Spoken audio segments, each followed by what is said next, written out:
running for sheriff.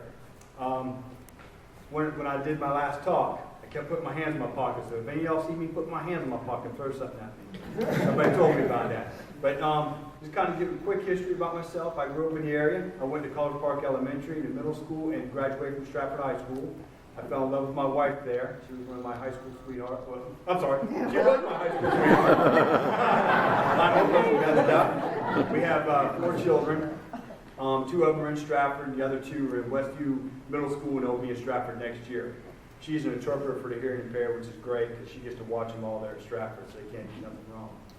I began my public safety career as long as I can remember as a little boy or whatever. I began my public safety career, and I've always wanted to do it, and I started volunteering at Academy Fire Department. I continued that and worked through that, and I then went into the Berkeley County EMS and volunteered there for a little while. And then I went over to Goose Creek Police Department.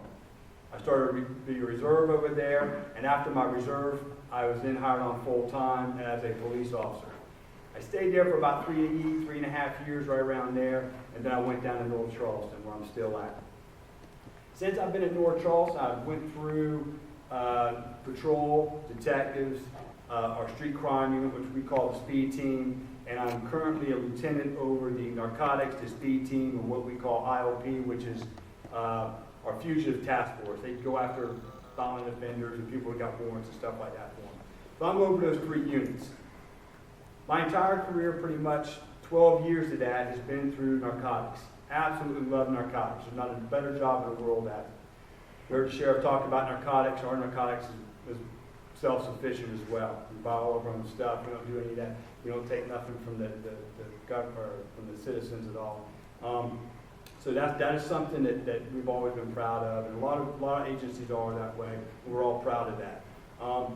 North Charleston is also a national accredited agency. We've been accredited for the last 11 years. I've worked with that. I've learned and become part of the accreditation, making sure that we know how to keep it accredited and move through that every 3 years in the cycle.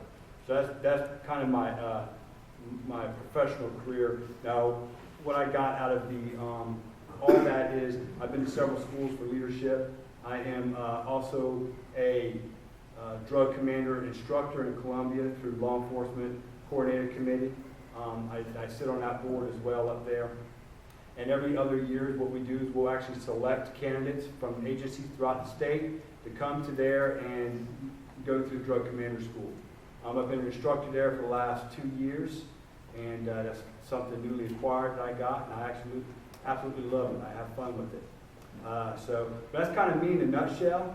I wanted to kind of, pretty sure I had time, I kind of condensed everything a little bit, but that was me in a nutshell from my personal life on to what some of my ideas. Actually, I didn't tell you about what some of my ideas would like to be is I want to provide more manpower, put them on the street, start working with the communities, with community service officers and neighborhood resource officer type programs, and start working in that relationship. I want to apply some crime analysis to the crime that occurs in certain areas so we have a better idea of what's taking place so we can then bring in the manpower and move them where we need them to be. So, but those are my ideas, a little bit about me and a little bit of my history. So I think I'm ready to go and ready for all the questions.